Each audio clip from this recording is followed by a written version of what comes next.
curtain drawn before its time, and secrets waiting in the dark. Welcome to Mystery Parlor. I am your host, Axon. Tell me, where are you joining from tonight? Your comments keep this mystery alive. Now, let's begin the story. I was exactly halfway through a one-syllable word, yes, when the doorbell rang. That wouldn't usually qualify as an interruption, but it did mean I had to lower the phone, ignore the metallic clink of Fritz prepping celery in kitchen, and hustle myself to the door before Wolfe heard the chime a second time and started muttering about modernity ruining digestion. It was 11:36 a.m. on a Tuesday, which in Wolfe's brownstone is sacred territory. That's the hour between the world and the world, the gap between mail delivery and the midday orchid séance. Disturbing it is like tapping a spoon during a Mahler performance, and whoever was at the door was either bold, ignorant, or in real trouble. I opened it to find a woman I didn't know, which isn't unusual. What was unusual was her expression. She looked like someone had shoved a ghost into her back pocket, and she'd only just realized it was there. "Miss," I prompted, giving her the once-over while trying to keep my eyebrows on my forehead. She was in her late 30s, maybe early 40s, with dark auburn hair pulled back so tightly it looked like it was hiding something. Her coat was good, cashmere, navy, but her shoes were tired. A contradiction, and I don't like contradictions before coffee. "I don't have an appointment," she said, but I was told this was the only address worth walking into. "By whom?" She hesitated, which gave me time to count the pulse ticking under her jawline. Fast. Then she said, "My brother. He died last Friday." Okay, that got through. I stepped aside. Inside, she followed me with careful steps, like the floor might rearrange itself if she made the wrong move. I took her to the front room, let her sit on the couch, Wolfe calls that threadbare indignity, and gave her the soft pitch. "My name's Archie Goodwin. You've landed on Nero Wolfe's doorstep, which means you either want the truth or you're hoping someone else doesn't find it. Either way, you'll need to give me more than my brother died." Her fingers were laced so tight I thought they might fuse. "He fell from a catwalk during final rehearsal," she said, "at the Tatterfeld Playhouse. They called it a horrible accident, but they didn't check the rigging. They didn't check anything." That got a notch more of my attention. The Tatterfeld was a pre-war downtown relic with creaky boards, velvet drapes, and enough backstage gossip to fuel 5 soap operas. I'd been dragged there by a date once who thought I'd appreciate the lighting cues. I didn't, but I did remember the layout. Narrow ladders, high scaffolding, and no room for errors. She unclasped her hands and fished out a thin envelope. It was creased but not sealed. Inside was a page torn from a script with a single sentence circled in red pencil. "The curtain only falls when the actor is finished." His name was Gregory Ames, she said. He was the technical director. He didn't write on scripts. He didn't write in red. He didn't even like metaphors. I glanced at the note, then at her. "You think someone pushed him?" She shook her head slowly. "Number, I think someone made him climb up there when he shouldn't have, and I think that line was meant for someone else." I pocketed the note for now and asked her name. "Claire Ames." I said nothing. Let the silence spool out. She filled it just as I'd hoped.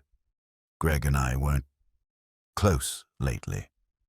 There were things. Regrets. I wasn't even going to come here, but when I went to clean out his apartment, I found that note tucked in a folder labeled Encore. He never labeled anything. "And what do you want us to do?" Claire straightened, like she'd rehearsed the line. "I want Mr. Wolfe to tell me who that note was meant for, and whether my brother died on cue or on command." I admit, she had style. Quiet, theatrical panic. Just enough suggestion of more under the surface to make you curious. But Wolfe doesn't get out of his chair for curiosity. Or theater. Mr. Wolfe doesn't take cases based on red pencil and poetic timing, I told her, standing. Unless you've got something that smells more like intent and less like tragedy. I didn't finish the sentence. Not because I changed my mind, but because Wolfe spoke. From the doorway. She may sit. I turned. He had his hands clasped behind his back, orchid room apron still on. The fact that he'd come into the front room with chlorophyll residue on his sleeves meant one thing and one thing only. He was interested. Claire sat again, barely hiding her surprise. Wolfe moved to his chair with the solemnity of a state funeral and lowered himself into it. He closed his eyes for a moment, like sealing the greenhouse behind them. "Miss Ames," he said, "if you expect my assistance, you must be plain. What precisely compels you to believe your brother's death was deliberate?" Claire took a long breath, then another. "There was a moment," she said slowly, "before he fell, just before the cue lights, when the curtain dropped too soon. Too fast. As if someone was trying to hide something, but no one was beneath it. No actor, no director. Just silence." I glanced at Wolfe. His eyes were open now, trained on her like a telescope on a distant star. "And yet," he said, "you think the curtain was not the end, but the beginning." Claire nodded. "It was pulled too soon. That wasn't an accident. It was a warning." There was a long silence, the kind Wolfe uses to measure honesty. Then he looked at me. "Archie, the Tatterfeld Playhouse. We require a program, a cast list, and the name of whoever called that. Rehearsal cue." I blinked. "You're taking the case?" "I am not," Wolfe said. "Not yet. But I am reserving judgment, which, given the hour, is indulgence enough." Claire said nothing. But something in her posture changed, like she'd heard the first chord of a new scene and wasn't sure if it would be a tragedy or a farce. Me, I was already reaching for my coat. Claire Ames didn't stay for coffee, which was a relief to both the Beans and to Nero Wolfe.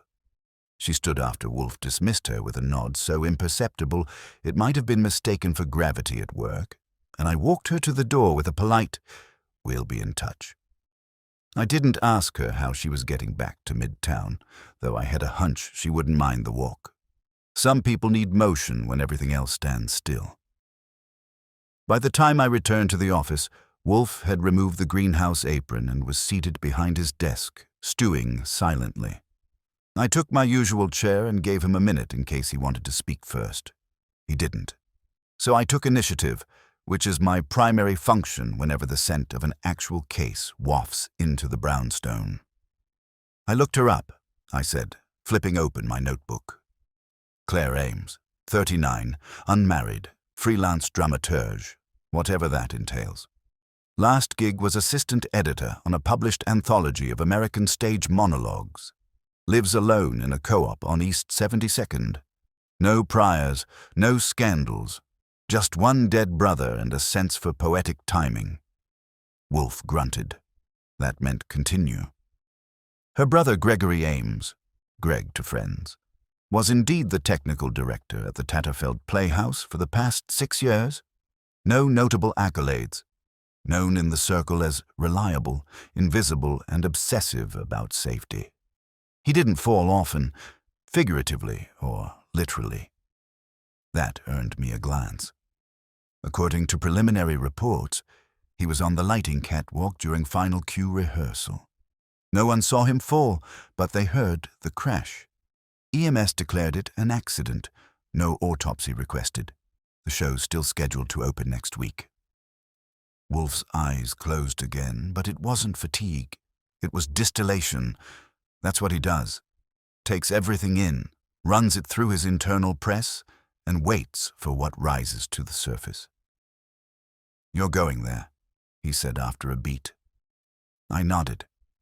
"I want to see where the man fell, talk to whoever was calling the cues, and get a feel for how much backstage loyalty survives after a body hits the boards." He opened his eyes, but just barely. Be circumspect. No declarations, no accusations. Observe, inquire, return. You're not a spotlight, Archie. You are a mirror. I stood. That's poetic, sir.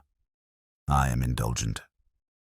The cab ride to the Tatterfeld wasn't long, but it was long enough to remind me how different Midtown looks when you're headed toward old things rather than new.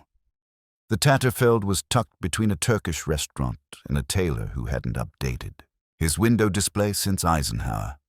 The theater itself had a rusted marquee and a red door someone had tried and failed to repaint. The box office window had a sign taped inside, "Rehearsal in progress." No visitors. Which naturally meant I walked in. The lobby was empty, though the distant sounds of voices told me the cast and crew were somewhere deeper in the belly of the beast. The air smelled of dust and makeup powder and stress. I spotted a man with a clipboard heading toward a side hall and intercepted. "Excuse me," I said, flashing my best friendly and official expression. "I'm looking for the stage manager." He didn't even blink. "Aren't we all?" he muttered. "Try backstage left. If she's not in the booth, she's in the alley smoking." He vanished. I took his advice and headed backstage. I passed racks of costumes, cables like spaghetti after a food fight, and a wall of photos from shows long enough ago to be sepia-toned. Then I found her. Stage managers have a look. Efficient, over-caffeinated, and chronically underpaid. This one fit the bill. Early 40s, hair in a severe bun, phone in one hand, walkie in the other. She was muttering into the headset like it owed her money. "Excuse me," I said. "I'm not with the press. Just looking to ask a few polite questions about Gregory Ames." She blinked at me, and I saw the flicker. Not grief, not fear. Something subtler, annoyance mixed with wariness. She wasn't surprised to hear his name. She was surprised someone cared. "Who are you?" "Archie Goodwin. Private inquiry for a mutual concern. No lawsuit, no headlines." She snorted. "You sound like a lawyer trying to be charming." "I'm not a lawyer. I have standards." That earned me half a smile. "Samantha Krell, stage manager. Greg was one of the best we had. Quiet, reliable, underpaid like the rest of us. His fall was a mess. Mind walking me through what happened?" She gestured for me to follow her into the booth, a cramped room that overlooked the stage from behind tinted glass. "Last Friday," she said, pulling up a cue sheet on a tablet. "We were running transitions for Act 2. He said he needed to check one of the Fresnels on the catwalk. That wasn't weird. He did it all the time, especially before previews." "What happened next?" She didn't answer right away. Instead, she zoomed in on a lighting cue marked LX23.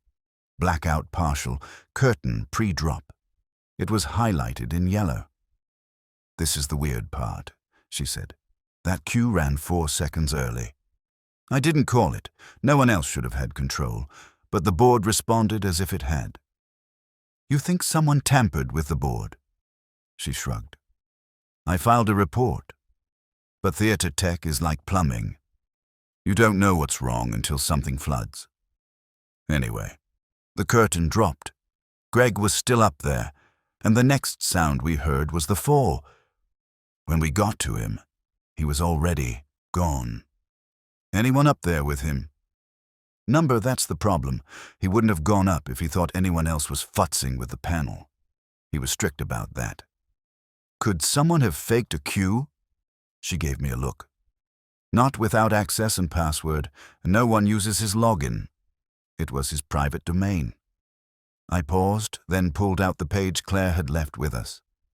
The circled line. The curtain only falls when the actor is finished. "You ever seen this?" She leaned in, her lips pressed together. "That's from the second draft. We cut that line before tech. The lead actress hated it." "Why?" She said it sounded like a death threat disguised as a metaphor. There it was. That chill again, the kind that comes when something too clever turns out to be too real. I pocketed the paper. One last thing, I said. Who benefits if Greg's out of the picture? Samantha laughed, but it wasn't funny. Nobody benefited. The new tech lead is a 19-year-old intern who nearly electrocuted himself on Monday. The show's a mess. But emotionally? Politically? She didn't answer, just turned and looked out at the darkened stage. You want suspects? Try the playwright, the director, and the lighting designer. All three hated how he insisted things be done correctly. It slowed them down. Names? She rattled them off. Playwright, Julian Firth. Director, Owen Stannis. Lighting designer, Mira Sato. You'll know them when you see them. They each think the theater belongs to them. I left her there and headed out. I had 3 names, a mysterious early cue, and a stage that had gone dark 4 seconds too soon. I didn't know if Wolfe would think it was enough, but I was starting to agree with Claire Ames. Her brother hadn't fallen by mistake. He'd been timed out.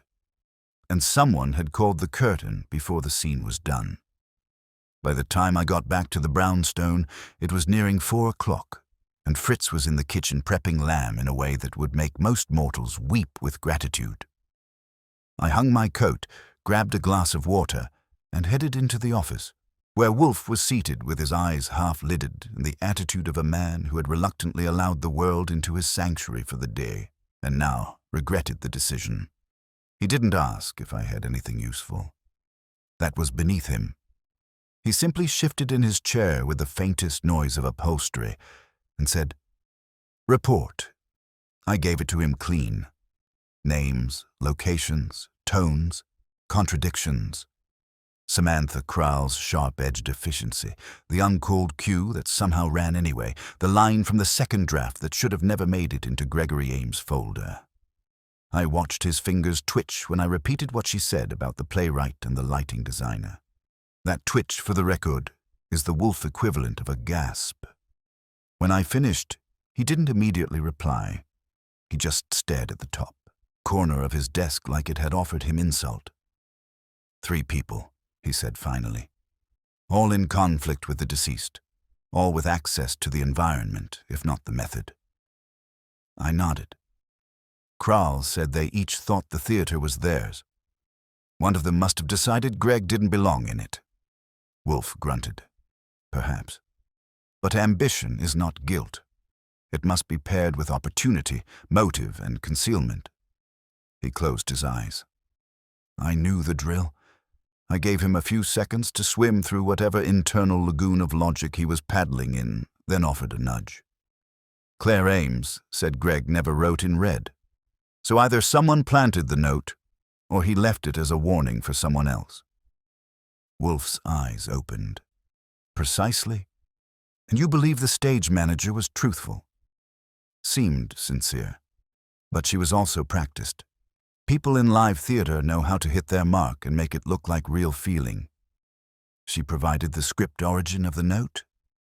Yes. Said the line was cut before Tech Week. Claimed the lead actress hated it. Called it a death threat dressed up like poetry. Wolfe let out a sound that, under ideal circumstances, would qualify as a scoff. A line excised in script but resurrected in life. That is no accident. It was chosen. Which means someone with access to the script drafts. And a flair for symbolism. Or self-importance. Wolfe pressed his fingers together. You will go back. Speak to the playwright, the director, and the lighting designer. Independently. I raised an eyebrow. And if they don't want to be spoken to? Tell them you represent the private inquiry of Claire Ames. That her brother's fall may soon be subject to legal review. That should suffice. You're flirting with threat, sir. I'm offering suggestion.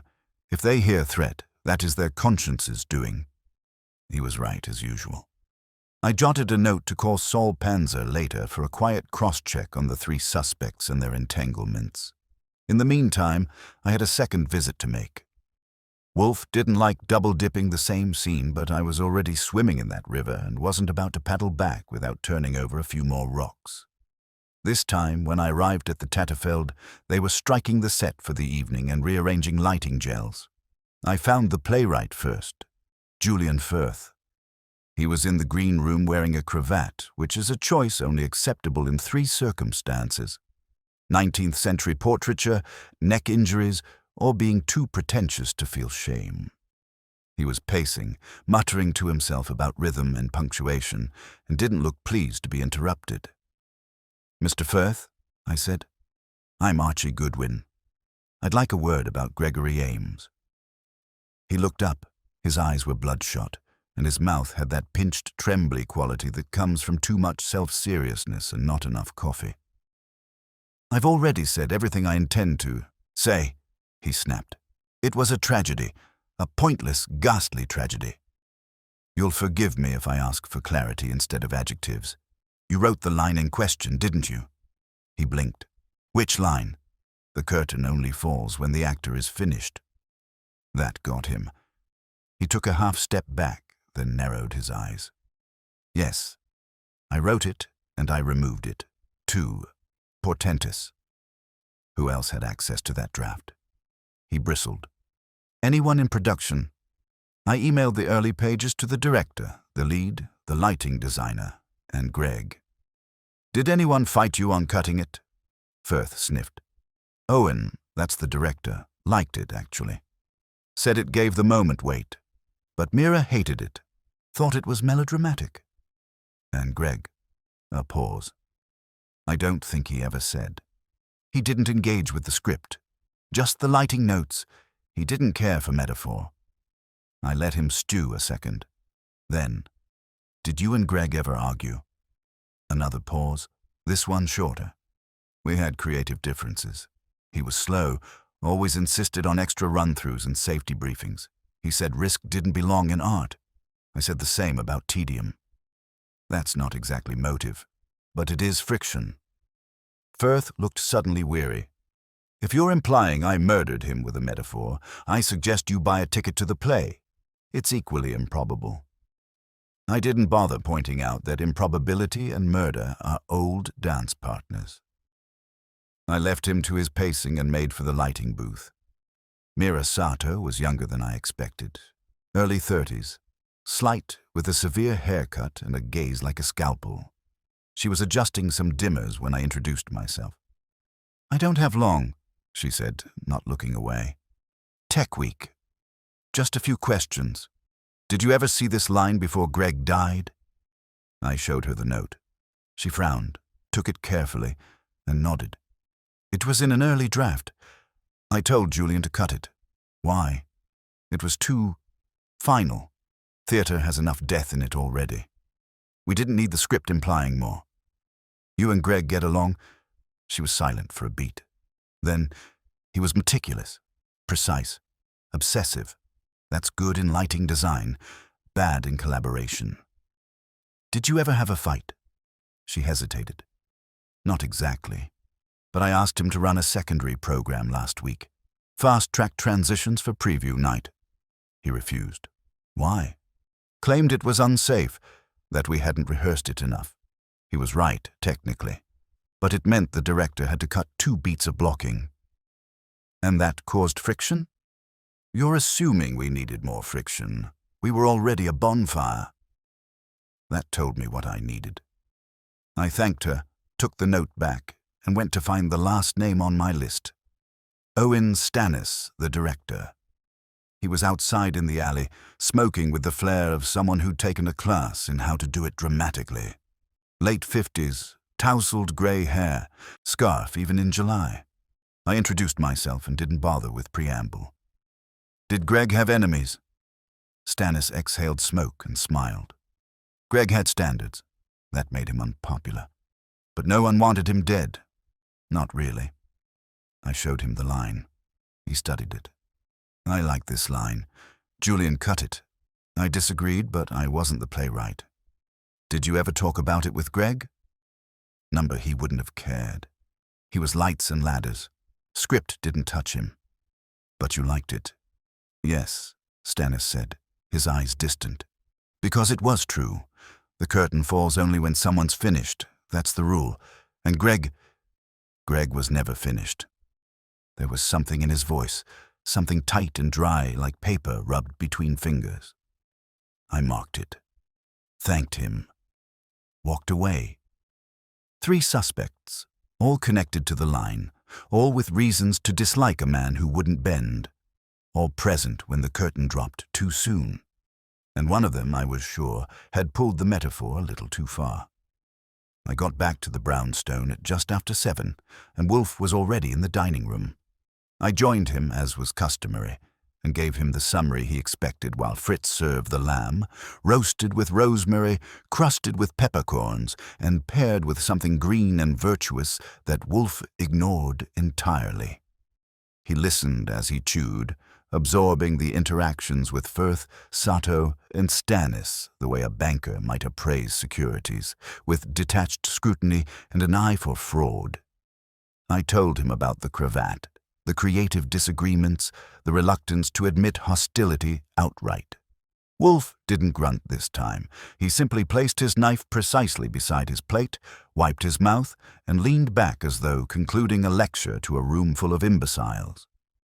"They are lying," he said. "To me or to themselves?" "Both. Or, if you prefer, they have each chosen a version of truth that flatters them." I nodded. Sato admitted friction. Firth dismissed metaphor as improbable murder weapon. And Stannis, well, he got sentimental. "Bah, sentiment is camouflage. He said Greg was never finished. That is not grief. It is self-justification. You think Stannis pulled the cue? I think one of them did, and I think Gregory Ames knew it was coming." That was a curveball. I paused, fork halfway to my mouth. "You think he saw it coming? Then why climb up there?" Wolfe didn't answer immediately. He tapped a finger against the rim of his wine glass. "We must determine whether he ascended voluntarily, under duress, or under false pretense. And more importantly, what he intended to do once he reached the catwalk." "He was checking a Fresnel," I said. "Convenient. But what if he wasn't?" Wolfe's gaze dropped, thoughtful. What if he intended to confront the deception directly? "You think he was on to someone?" "I think a man as meticulous as Miss Crowell and Miss Sato described would not climb scaffolding without informing someone, especially not in a theater where sabotage was already suspected. He must have had a reason he trusted more than his safety." It made a strange sort of sense. The cue that dropped early, the line reappearing in his folder, the absence of fingerprints, metaphorical or otherwise. It all pointed to something quietly rehearsed, but never meant to be witnessed. I leaned back. So he goes up there thinking he's about to expose someone, or maybe stop something, and instead, someone beats him to the cue. Wolfe nodded. Premature, deliberate, and poetic, which means we must widen our aperture. Who else was in a position to see that line, use it, and benefit from Gregory's absence? I let that stew while we finished dinner. By the time coffee arrived, so had a few answers. I excused myself, called Saul Panzer, and asked him to run a light but thorough sweep on Firth, Sato, and Stannis. Connections, debts, resentments. Anything that might look like motive dressed in black tie. Saul said he'd have something by morning. I returned to the office and found Wolfe already reseated, the red leather of his chair creaking slightly beneath him. I gave him a look and said, "You're unusually active." "I dislike theater," he said, "but I abhor deceit more." That was as close to a declaration of engagement as I was going to get. I took my chair and opened my notebook. Greg's folder labeled Encore. Claire found the note in it. You think that was his version of a clue? Wolfe pursed his lips. Number. If he suspected foul play, he would have acted to prevent it, not cryptically annotated. I believe the folder was bait. For who? Wolfe reached for the bell on his desk and gave it a brief, elegant tap. Fritz appeared as if summoned by ritual. Wolfe didn't look at him. "Fritz, bring me the note Miss Ames delivered. And the envelope." Fritz nodded and vanished, returning less than a minute later with both items. Wolfe took them delicately, held the envelope up to the light and frowned. "Observe, Archie. The crease here." I moved to his side. He was pointing at the inside of the flap, where the glue had been broken and then resealed, not sloppily, but not expertly either. The envelope had been opened and closed again. "That's not how she found it," I said. "Number, it's how someone left it for her to find. Which means we are dealing with a person who wanted Claire Ames to suspect something, but not enough to act. The theatrical term, I believe, is foreshadowing." I sat down again. "So we have someone with access to the draft, the Q system, the envelope, and Greg's folder. That narrows it." "Not enough," Wolfe said. "There must be more. Someone else involved. Someone unnoticed." That's when the doorbell rang again. I went to answer it, expecting another stage-struck type or a messenger bearing something unintelligible in a manila envelope. What I got instead was a girl. Young, mid-20s maybe, and nervous, with hair dyed purple and an old messenger bag clutched against her ribs like it might float her out of trouble if things went south. "I shouldn't be here," she said, before I even opened my mouth. "That's usually true," I said. "Name?" "Liza Renton. I worked with Greg. I ran his light plots." I let her in and escorted her to the office, where Wolfe looked at her as though she were a variation of a vegetable he didn't approve of but tolerated out of nutritional obligation.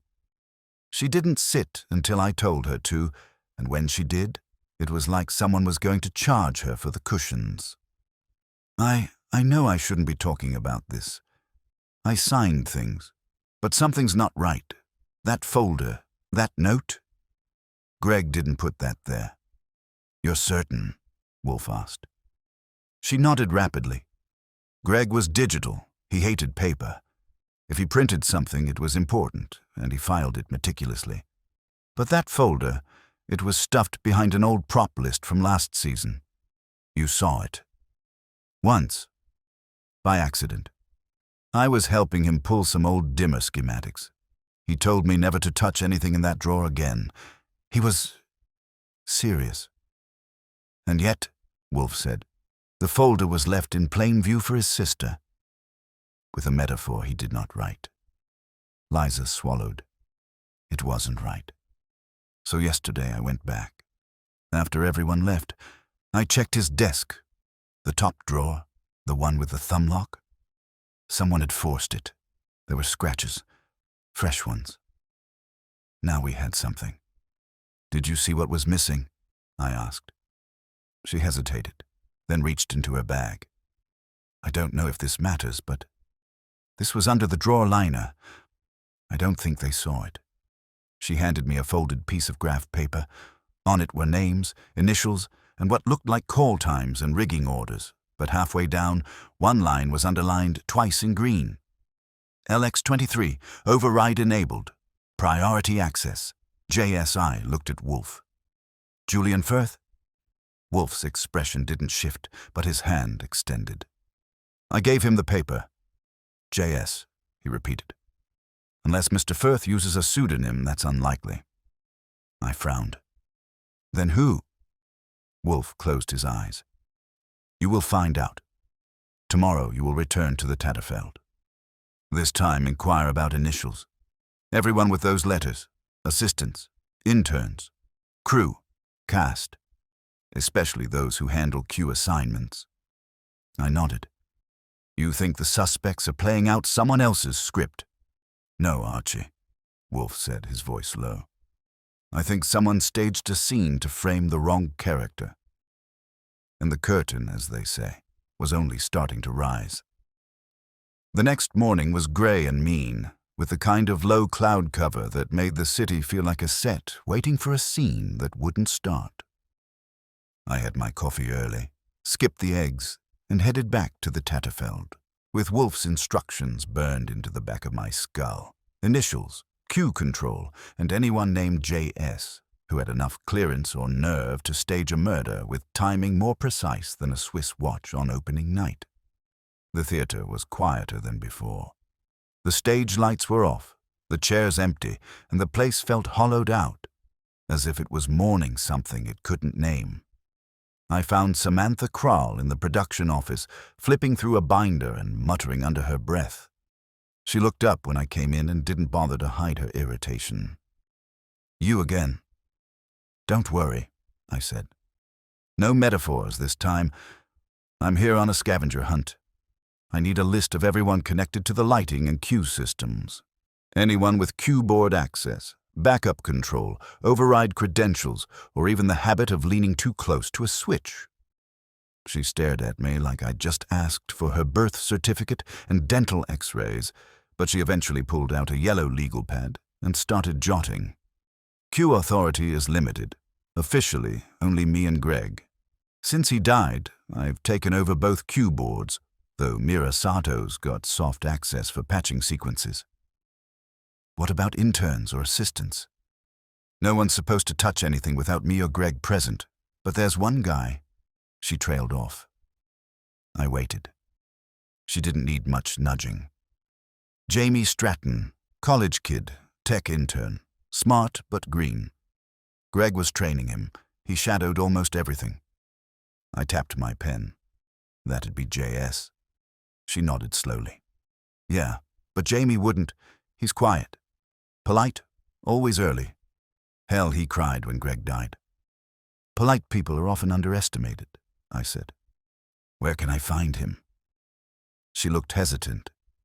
"Shouldn't you go through production?" "Probably, but I'm not here for bureaucracy." She sighed and pointed toward the far corridor. "He's in the dimmer room, testing gels for Act 3. If he gives you trouble, don't say I sent you." The dimmer room was a narrow, humming space that smelled faintly of ozone and warm plastic. Jamie Stratton was bent over a color wheel, taping a gel to a frame. He looked up as I entered, blinking through thick glasses with surprise and no real defense. He was 20, tops. Slender, pale, and hunched in the way young men hunch when they've been told their spine is less important than staying out of the way. When I introduced myself, he wiped his hands on his jeans and offered a handshake like it was a test. "I'm not in trouble, am I?" he asked. "That depends," I said. "You ever seen this before?" I showed him the line, the cue notation we'd found under the drawer liner. He read it twice, then turned sheet white. "Oh, God," he whispered. "Where did you get this?" "Does it matter?" He hesitated, then shook his head. "That's Greg's handwriting. But that wasn't supposed to be on paper. That's a line from our override log." "Which you had access to?" "Yes. I mean, not alone. I only ever worked with Greg. He showed me how the system prioritizes cue lines, how to reroute them in an emergency. LX-23 was the blackout cue for the curtain transition in Act 2. Was it ever overridden before?" "Never. Greg hated shortcuts, but we tested it once, just once, for redundancy. I logged it under my initials because that's protocol, but we never actually used the override during rehearsal. It was just a test. But someone did override it the night he fell." Jamie swallowed. "I don't understand how. The only way to activate it is from the booth, or from the remote panel backstage. But only Greg and I knew the login." "Except someone else found a way." He looked like he might collapse. "I swear, I didn't do it. I would never. Greg was the first person who treated me like I wasn't just some dumb kid. I mean, he was tough, but he respected me. I didn't kill him." His voice cracked on that last part. I let it hang. "What about the line? The one on the note left for his sister? The curtain only falls when the actor is finished. Did Greg ever say anything about it?" Jamie nodded. "Yeah, he told me it was dumb. He said Julian wrote it to sound deep, but that it didn't mean anything. Did he mention who might have kept a copy?" "Number, but I saw Owen, the director, fighting with Greg a few days before. I don't know what about. It got loud. Greg told him he wouldn't let ego get someone killed. That's what he said. Not again. That tripped the wire. Again. Jamie looked terrified now, like he'd stepped onto a stage and forgotten every line. "I wasn't supposed to hear that," he said. "Please, don't tell them I said anything." "I won't," I said. "But you need to leave this room and not mention this conversation to anyone. Claire?" He nodded, and I left him with his gels and the scent of burnt wires. I made one stop before heading out, back to the office where Samantha Crowell was still flipping pages like they owed her rent. "Did Greg ever mention an incident? Something bad from before?" She looked up sharply. "Why?" "Because Jamie Stratton says Greg told someone he wouldn't let Ego get someone killed again." "That sounds like history." Her mouth set. "Look, there was a thing, years ago, before the Tatterfeld. Greg worked a show uptown, a revival of some forgotten Tennessee Williams piece. The director insisted on live flame for a scene. Greg warned them. They ignored it. Opening night, an actress's dress caught fire. Minor burns, but she quit the business. Greg never forgave himself. And the director?" She hesitated. "It was Owen Stannis." The curtain lifted in my head right then. I didn't rush back to the brownstone. I took my time, walking a few extra blocks, letting the city's noise bleed through me until I could think again. Wolfe wouldn't like the speculative part. He never did. But there was a story shaping up behind the scaffolding. Stannis, already on thin ice with Greg, reuses an old trick, pushing for speed, cue shortcuts, ignoring warnings. Greg resists. Somehow the cue drops early, but it's not just a tragedy. It's a script, a performance. Back home, I handed Wolfe the pieces. The override log, Jamie Stratton, the quote about ego and history repeating itself. Wolfe listened without interrupting, his gaze heavy and unmoving. When I finished, he said only 2 words. "Saul Panzer." I knew what he meant. It was time to pull in the 3rd act. "Office gathering?" "Tomorrow evening. Invite them all. Miss Crowell, Miss Sato, Mr. Firth, Mr. Stannis, and Miss Ames." "The show," Wolfe said, reaching for his beer, "must go on." The next day arrived with all the tension of an overture waiting for its first chord. Wolfe had issued the summons the previous night in his usual fashion. Succinct, formal, and delivered by me with the kind of diplomatic phrasing that lets people know optional means show up or look guilty. By 5 p.m., the brownstone had been rearranged to accommodate the inevitable discomfort. Wolfe's office chairs pulled into a loose semicircle, Fritz forbidden from offering hors d'oeuvres, and the temperature in the room approximately 5 degrees colder than the rest of Manhattan. They arrived one by one. Julian Firth, cravat present and ego in tow, perched himself on the edge of a chair like it was beneath him. Mira Sato followed, arms crossed, gaze razor-sharp. Owen Stannis strolled in last of the trio, all theatrical charm and weary sophistication, but he didn't look at anyone as he sat. Samantha Crowell came in with the face of a woman forced to chaperone people she didn't like, and Claire Ames arrived quietly behind her, folding into the corner nearest Wolfe's desk like she was trying not to disturb the frame of the painting. Wolfe didn't rise, of course. He nodded once to acknowledge the room and steepled his fingers. I took my spot off to the side, notebook open, pen unkept, the whole act. No one spoke, and the silence stretched until it was Wolfe's. "Ladies and gentlemen," he began, voice smooth and deliberate, "thank you for accepting my invitation. I have no desire to prolong your time here unnecessarily. I intend to be brief, precise, and final."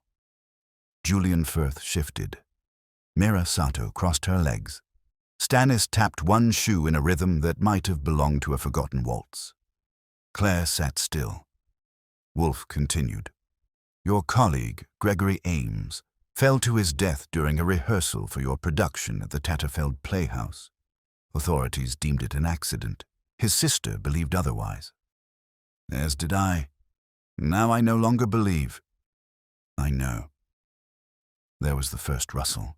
Mira's fingers tightening on her arm, Samantha's jaw tensing. Julian Firth blinked. "What exactly do you know?" Stannis asked, injecting a lazy skepticism into his tone like cream into coffee. "I know," Wolfe said, "that Gregory Ames did not die by misstep or misfortune. He died by orchestration.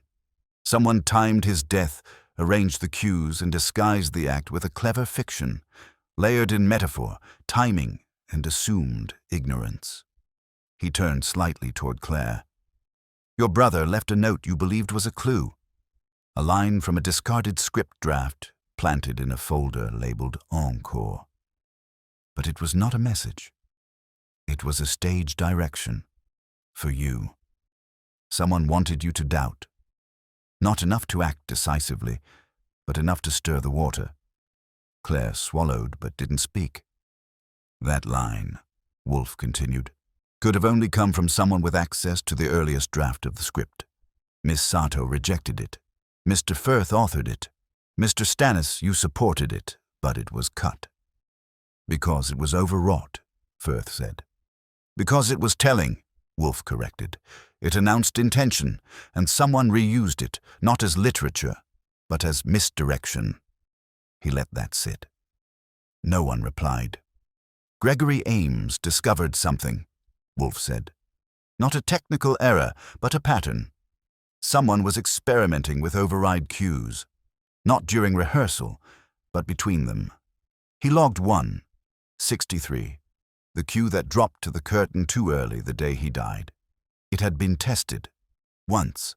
That test was logged under the initials J.S. Jamie Stratton's name landed in the air like a missed entrance.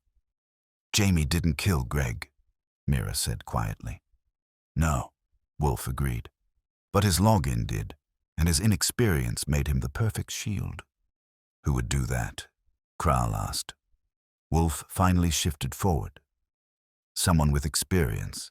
Someone who knew cue systems, who had cause to resent Gregory Ames's inflexibility, who had been reprimanded for prior recklessness involving stage effects, and who had a history with Mr. Ames that had once already ended in near disaster." Owen Stannis stopped tapping his foot. Wolfe turned to him. "In another theater, years ago, you insisted on live flame against Mr. Ames's warnings. An actress was injured. His conscience never forgot it. When he joined the Tatterfeld, and you followed, he imposed safeguards. You hated them. They slowed you down. They undermined your instincts." "That's absurd," Stannis said, eyes narrowing. "I respected Greg. We had creative differences, not blood feuds. Yet the night before his death, you argued, he told someone, young Mr. Stratton, that he wouldn't let ego get someone killed again. He meant you." Stannis didn't speak. Gregory ascended the catwalk believing he could fix what he discovered. But someone had already set the override to run early, and the curtain fell too soon. Wolfe looked to Samantha Krall. "Tell me, Miss Krall, where were you standing when the cue dropped?" She blinked. "Backstage right. Monitoring. The standby. I didn't call the cue." "You didn't. But the override was already armed, and the signal was tripped from the remote panel, located backstage left, near the lighting board." Everyone turned. Mira Sato went pale. "I wasn't there," she said sharply. "I was in the booth." "You were logged into the booth," Wolfe said. "But the remote panel doesn't log fingerprints or presence. Only activation, and only 2 people had the knowledge to time the cue, hide the override under Jamie Stratton's test code, and reuse a discarded line from a script to misdirect suspicion." Wolfe looked from Mira to Julian. "One of you planted that note. One of you had access to the drawer. One of you tried to frame a child." Firth's mouth opened, but no words came out. And then Claire spoke. "I know who did it," she said softly. Wolfe inclined his head. "Do say." She turned toward Julian Firth. "It was you. Greg told me once, long ago, that you wrote things for impact, not meaning. He didn't trust you. And when I cleared out his apartment, I found something else in that same drawer. A thumb drive. Encrypted, but labeled with your name. Firth stood. You can't. I can, Claire said, and I will. That drive is now with the police, and they will find the logs, the tests, the edits. You didn't kill Greg for poetry, Mr. Firth. You killed him because he refused to let you direct. The silence held. And then Wolfe spoke the last line as if it had been written all along. The curtain only falls, he said, when the playwright decides it must. Julian Firth didn't answer. He didn't move. He just sat back down very slowly, as if the weight of the scene had finally caught up to him. It didn't end with a scream or a struggle or the sudden arrival of a squad car, because this was Wolfe's office, not a tabloid melodrama. Julian Firth sat frozen in his chair, jaw clenched, the faintest tremor in one hand, as if his body had just realized what his brain already knew. The scene had closed, the lights were dimming, and he no longer had a part to play. Wolfe didn't gloat. That wasn't his style. He simply lowered his hands to the arms of his chair, pressed his fingertips against the leather, and regarded Firth with the expression he usually reserved for underseasoned sources. You intended elegance, he said quietly, but artifice alone is insufficient. Murder, Mr. Firth, requires more than metaphor. It demands control, and your problem, your perennial problem, is that you mistake cleverness for mastery. Firth's lips moved, but it was a while before sound followed. You don't know what it was like, he muttered. He ruined everything, every cue, every beat, every bit of rhythm I tried to build. He slowed the pulse until it flatlined. You wrote the play, Wolfe said. You did not direct the people. It was my play, my moment. But the Tatterfeld chose him. The board listened to him, said his safety notes mattered more than tempo. They humiliated me, treated me like a nuisance with a thesaurus. So you killed him for tempo. For silence, Firth snapped, so I could hear the work again, without his voice, his interference, his smug adherence to procedure. He stopped himself. Too late. The word was already out, already bouncing around the room like a bad line read too loudly. Owen Stannis turned slowly, looked at him with cold disbelief. You manipulated the cue system, and you let Jamie Stratton, take the fall for it? Firth didn't answer. Mira Sato stood. I'm calling the police, she said flatly. No need, I said. Mr. Panzer is already coordinating with them. We anticipated your confession would be untimely. Wolfe inclined his head. Saul was in fact seated in the kitchen until 5 minutes ago. He is now on the stoop smoking a cigar. Miss Ames, if you would be so kind as to invite him in. Claire, still pale but composed, rose without a word and left the room. Firth slumped in his chair, no longer even pretending. The ego had fled. All that remained was the collapse. The others didn't speak. Samantha Krull looked drained. Mira sat back down, arms crossed tightly.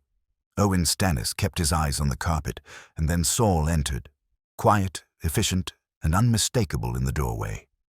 Wolfe, he said. Wolfe nodded. Take Mr. Firth. The authorities will meet you downstairs. Firth stood, not because he was told, but because he had nothing left to hold him in the chair. As Saul placed a gentle but firm hand on his shoulder, he didn't resist. He looked back only once, at Wolfe. You'll never understand what it feels like to lose a moment. Wolfe raised an eyebrow. On the contrary, he said, I've cultivated my entire life around the refusal to lose them.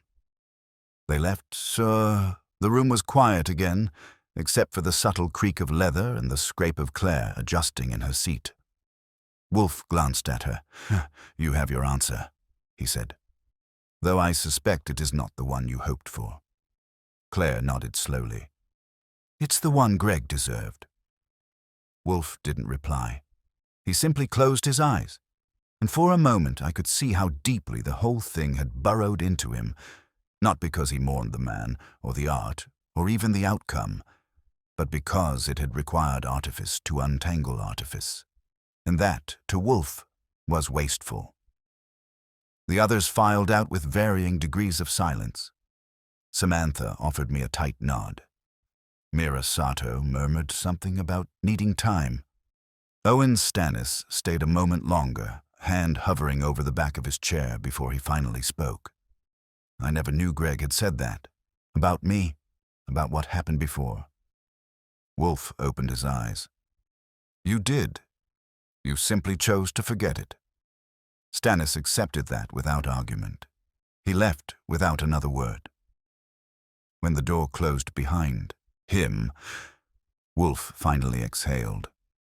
Not a sigh, exactly, just the release of tension no longer required.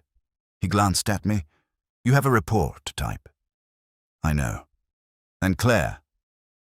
She was still seated, her gaze lowered to her hands. I'll walk her out, I said. He gave the briefest of nods and wheeled his chair a few inches back, as if dismissing himself from the conversation. I walked Claire to the door. She didn't speak until we reached the vestibule. Thank you, she said, for taking me seriously. You brought us something worth taking seriously. You didn't dramatize. You didn't distort. You just walked into the storm and asked someone to name the direction of the wind. She managed a smile. A tired one, but real. Was he happy here? She asked. In New York? I thought about Greg Ames, about the carefulness, the obsession with safety, the drawer labeled Encore, not because it promised another act, but because he knew the script might end before the audience was ready. I think he did what he believed in, I said. That counts for a kind of happiness most people never reach. She nodded. I opened the door for her.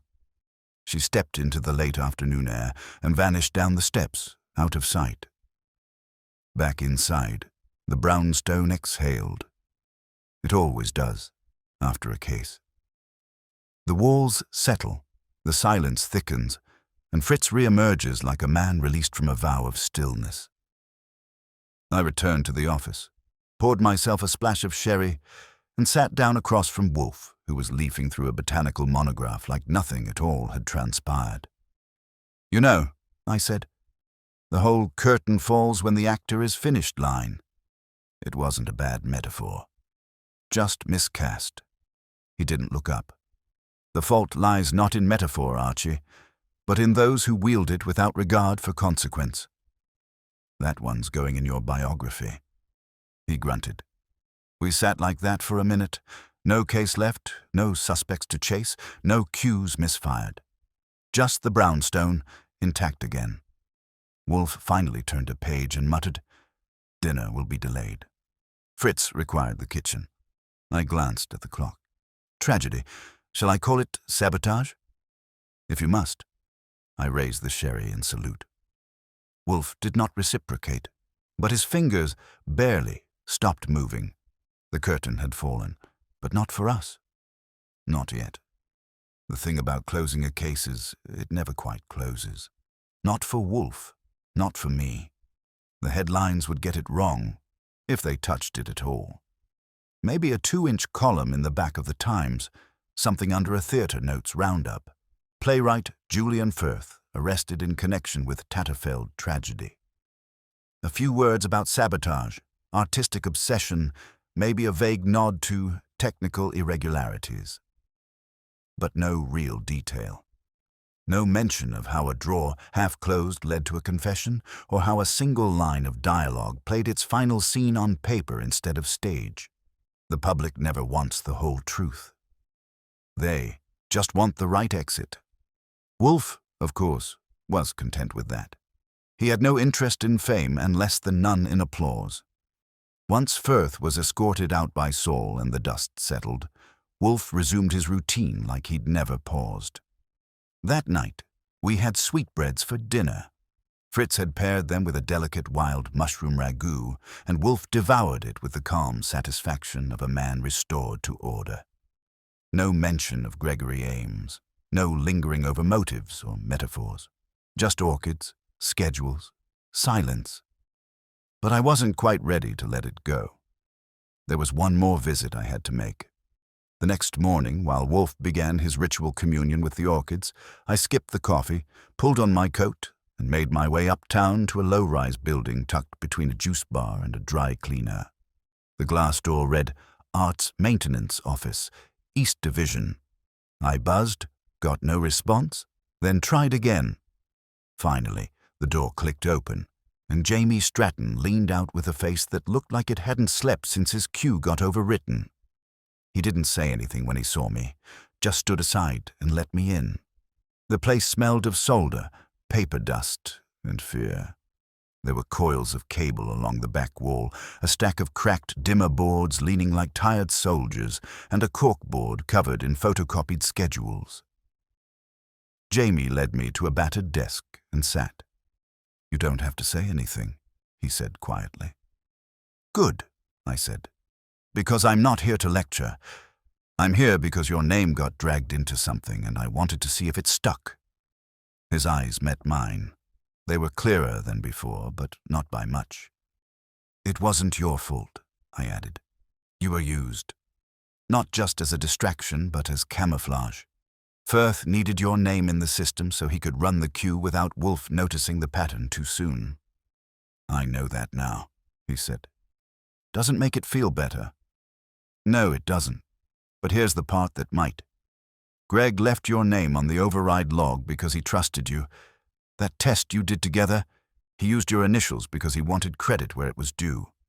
And he didn't erase it after because he thought you might need it someday." Jamie looked like he might cry or punch the table. He did neither. He just stared down at his hands, then asked, "Do you think he knew? That it was coming?" I paused. "Wolfe thinks so, and Wolfe's rarely wrong." Jamie nodded slowly. "Greg said once, theater only works when everyone pretends they're not about to fall." I didn't understand it then. I do now. I stood. "Then I guess your curtain hasn't fallen yet." He looked up. "Number not yet." We shook hands. His was steady now. I left the building and walked a few blocks in the cold, letting the city noise sand down the edges.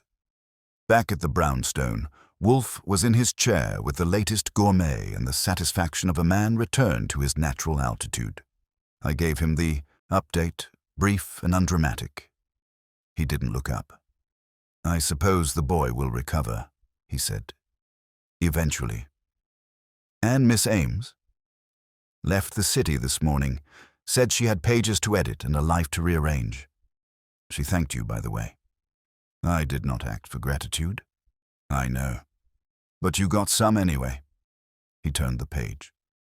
"Ha."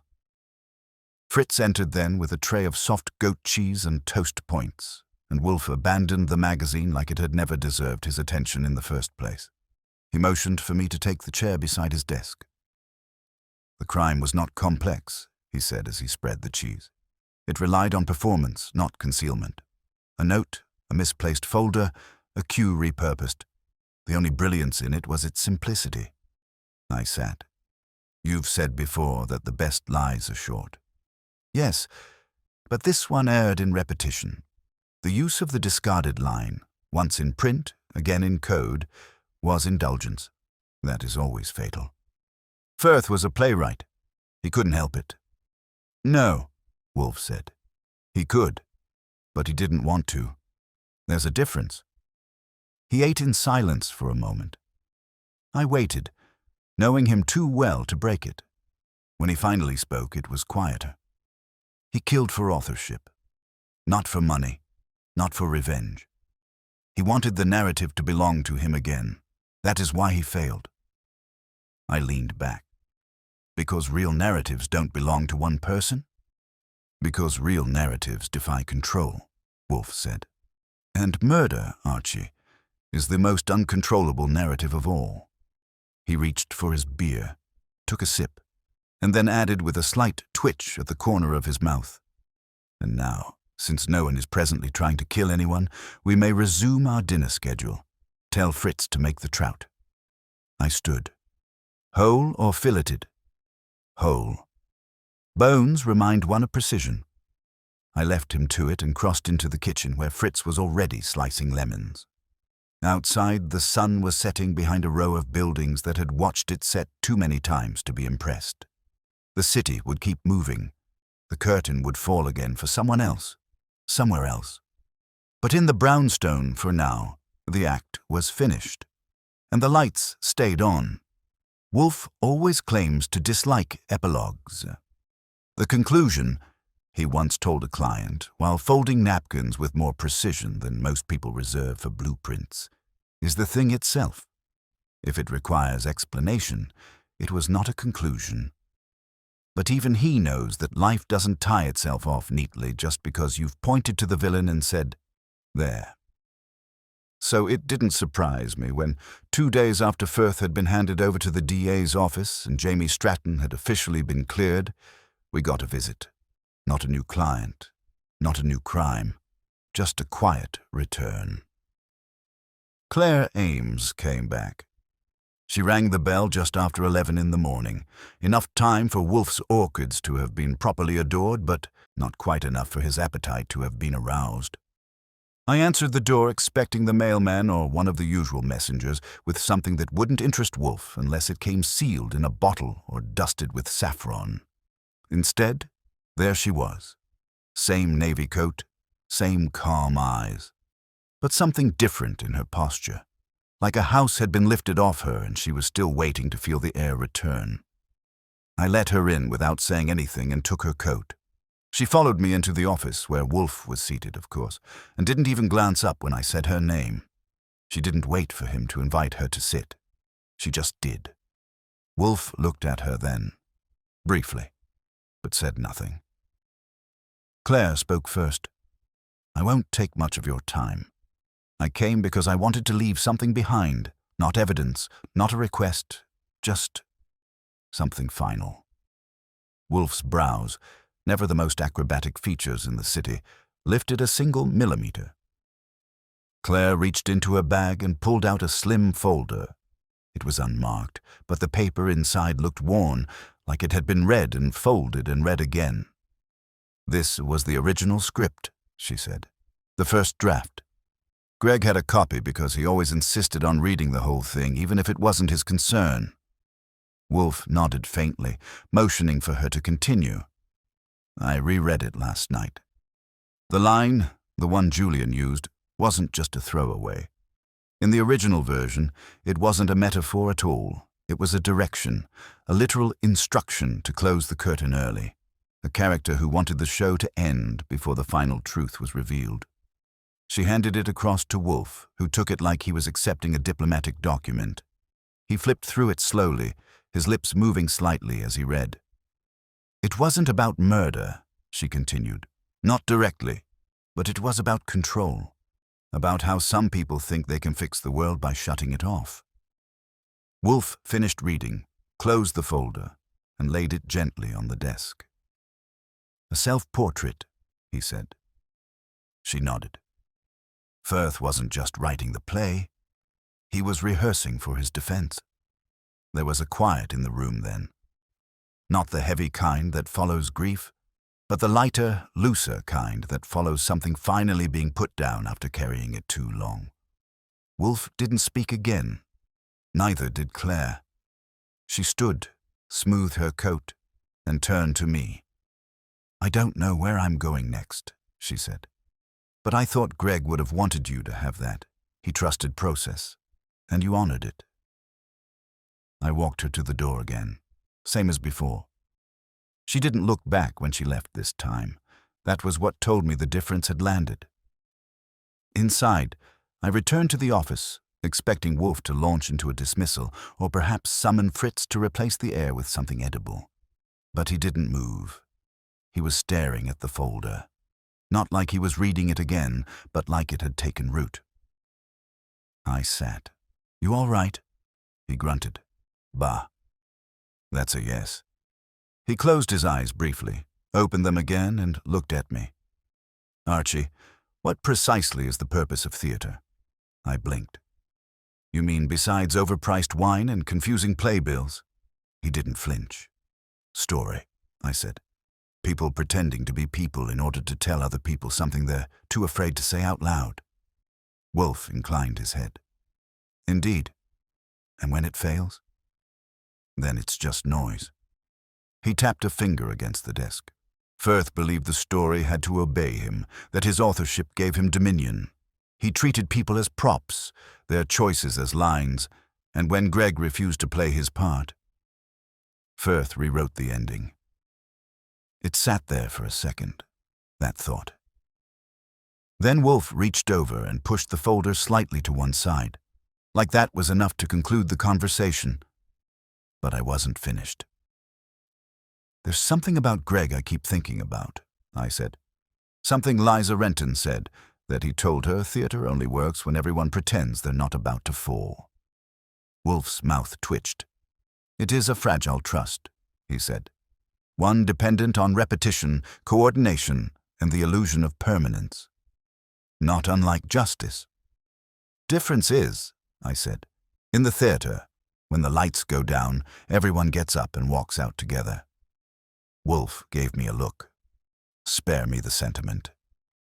Sure, I said, grinning. Just as soon as you admit it's true. He didn't. But that night, during dinner, he allowed Fritz to pour a second glass of wine. He didn't comment on the texture of the sauce. He didn't rearrange the napkin after the first fold. And when I mentioned that the Tatterfeld was closing the show indefinitely, replacing it with a retrospective festival instead, he nodded once and said only, "Appropriate." I didn't need to ask why. It wasn't about punishment. It was about rhythm, about letting the final beat land without trying to stretch it into another scene. And so the brownstone slipped back into its regular tempo. Orchids, books, cases, silence. Fritz's quiet footsteps. My typing. Wolfe's bell. But every now and then, when the light hits the corner of the desk just so, I catch a glimpse of that folder, sitting unopened but never forgotten. Not everything needs a second act. Some things, Wolfe would say, only require a clean exit. And this one had it. Curtain down. Lights off. Story told. Time for the next. The thing about Wolfe, which most people never grasp, even if they spend time in the same room with him, is that he never forgets a thread once it touches his desk. He may dismiss it, ignore it, insult its odor, or leave it buried beneath botanical catalogues and sandwich wrappers, but it lingers. It waits. And if it's unresolved in any meaningful way, it doesn't go away. It coils, quiet and unseen, until something pulls it taut again. Which is why I wasn't surprised. Exactly. When, 3 days after Claire Ames's final visit, Wolfe rang for me earlier than usual. I had just finished cataloguing bills and correspondence, 4 envelopes from lawyers, 2 from cranks, and 1 from a rare spice distributor that Fritz insisted we keep on retainer, and was about to start on some overdue dictation when the office bell tapped twice. That was Wolfe's version of urgency. Once is an inquiry, twice is an insistence. 3 times means something's on fire, or I forgot to close the beer fridge. I entered, notebook in hand. Wolfe was behind his desk, upright, eyes forward. That alone told me we weren't revisiting old cases for nostalgia's sake. "There is a matter," he said, unclosed. I stood. I thought the Firth case was buttoned. Arrest, confession, motive. You even got the girl to leave something behind. He waved that off. I'm not referring to Mr. Firth. That caught my attention. You believe there's something else? He nodded once. Yes, a peripheral thread. I knew the tone. It meant he'd been chewing on something, quietly, internally, and against his own preference, for at least 2 meals. Probably something that didn't fit neatly into the narrative, but refused to dislodge. I took my seat. Let me guess. Not Stannis. Not Mirasato. Not Samantha. Numbered is the folder, I blinked. Greg's Encore folder. We saw it. Claire brought it. You read the pages. I read the pages, yes. But Archie, why that label? I frowned. Encore. Curtain call. You think it was symbolic? Wolfe gave a short grunt. Bah. Symbolism is for poets and for murderers trying to be clever. Ames was neither. He was deliberate. That folder was labeled for a reason, and I do not believe it was metaphor. You think it was practical. I think it was literal. That turned a gear. You believe, I said slowly, that the folder labeled Encore wasn't a farewell, but a warning. Wolfe closed his eyes. Or a contingency. He reached to the side and handed me a page. Not the script copy Claire had left, but a scan, printed cleanly, high contrast. It was from the back of the folder. I hadn't seen it before. Where did this come from? Saul Panzer, he said. He returned yesterday from the Tatterfeld. He retrieved the full contents of Gregory Ames's technical desk. The page was a diagram, a queue map. It wasn't annotated like a normal run order. It showed alternative tracks, what looked like secondary trigger points, emergency drop timings, lighting path variations. At the top, scribbled in red ink, not Greg's usual medium, was one word. If. I sat back. That's not a standard plot. No, Wolfe agreed. It's a response. And the fact that Mr. Ames filed it separately, under a title implying repetition, indicates he expected this to happen more than once. More than one attempt? Perhaps not attempts, but manipulations. Control. He believed someone had already altered cues before the final incident. I whistled low. Then he didn't just die stopping Firth. He died trying to expose an entire pattern. Correct. And you think, what? That someone else was manipulating cues for their own ends? Not necessarily lethal ones, Wolfe said, but ones that undermined him, slowed him, cornered him. Mira said he refused to approve the Act 3 transition rewrite. Indeed. And she was careful to phrase it as a disagreement. You think she lied? I think she downplayed. I leaned forward. Then she has motive. No, Wolfe said. She had cause. Motive implies intent. I believe Miss Sato didn't want him dead, but she may have contributed, knowingly or not, to the environment in which Firth's plan could succeed. So she didn't kill him, but she helped write the overture. Precisely. It was delicate ground. Wolfe hated moral ambiguity, but he tolerated it when the facts demanded it.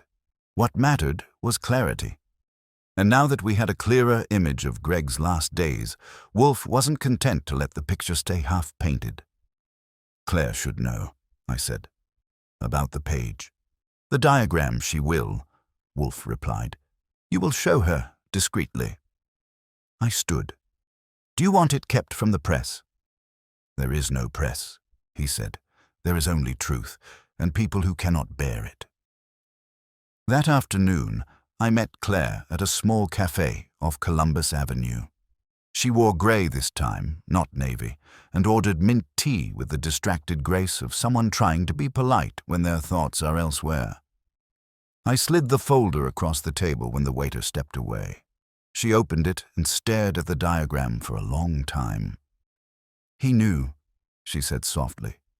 He was trying to stop them before they turned his stage into a trap. He wasn't wrong. Number, but he didn't finish. I hesitated. He finished enough. Wolfe says a man's work is measured by whether it breaks when he's gone. Yours hasn't. Jamie's hasn't. This diagram, this encore, it's still here. She looked up at me. Will you keep it? Wolfe will, locked in the red safe, alongside every other truth that doesn't make it into print. She folded the page and returned it to the folder. Tell him thank you. I'd rather not. He'll get smug.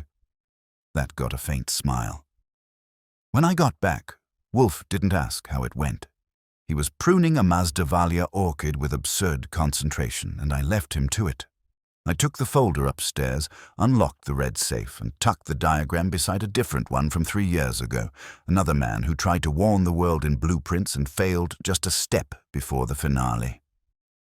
Dinner that night was risotto with black truffle shavings. Wolfe declared it slightly overhydrated. Fritz nearly burst a vein, and I passed the salt without comment. Outside, New York shifted into its usual chaos. Another show closed, another body moved, another truth waited its turn to be spoken. In the brownstone, the lights stayed warm, and the curtain didn't fall. Not yet. It was 4 days later, and Wolfe was in one of his post-case states.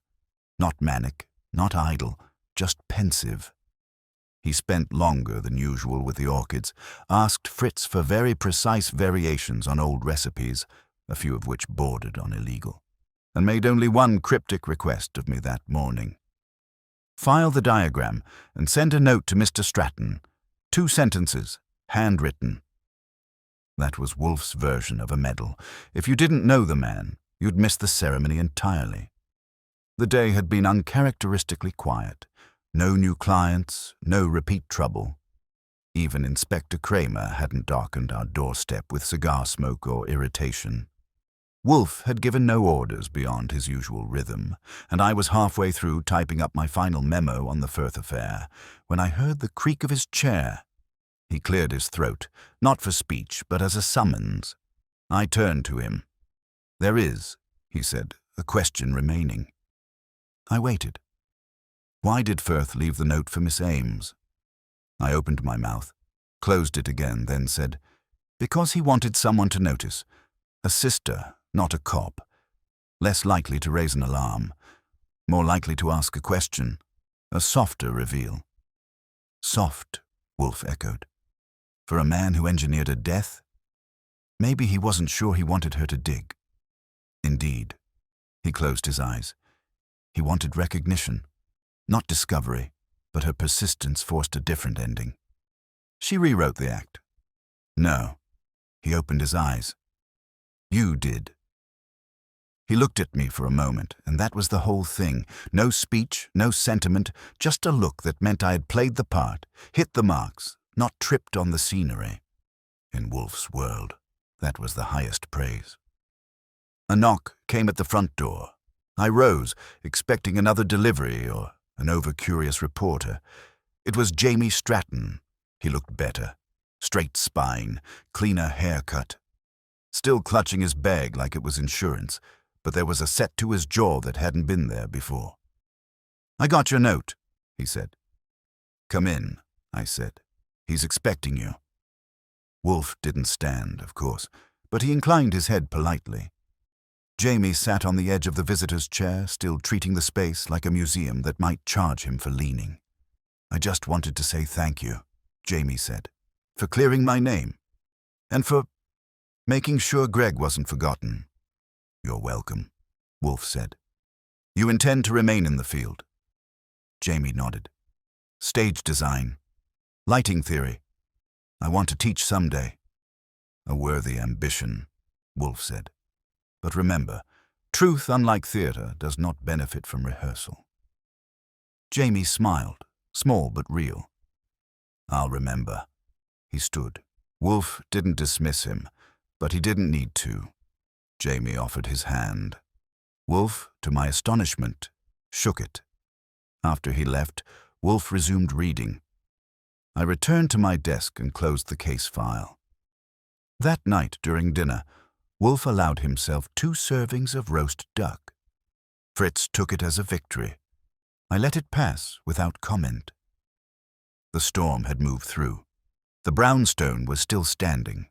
When I turned off the lights in the office, I saw the folder still tucked at the edge of Wolfe's desk. Encore. Not metaphor, not drama. Just the last act of a man who knew he might not get a second chance, but left one anyway. It was a curtain pulled too soon, but the truth, as always, waited until its cue. And Wolfe, as always, delivered it on time. It on time. It on time. It on time. It on time. It on time. It on time. It on time. it on time.